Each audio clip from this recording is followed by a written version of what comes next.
I don't think I've ever had a banh mi that I didn't like. If you don't know what a banh mi is, it's basically a Vietnamese sandwich. Oftentimes it's kind of on a French roll, and then inside are pickled vegetables, sometimes a pate, meats, and it's oftentimes warm.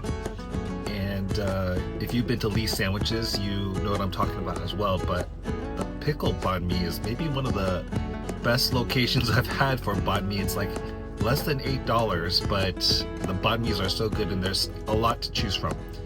And so there's kind of the standard banh mi's that you can get, which is what I got, the classic, but then there's like some elevated ones with like filet mignon if that's something that you wanted to have, and it would have been just like $10 for the banh mi.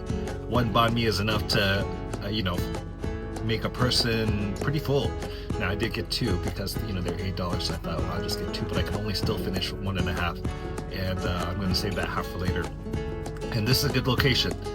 The pickled banh mi makes great banh mi. They also have other dishes like fried rice and drinks as well, like lychee drinks and teas. But I think the banh mi is here awesome.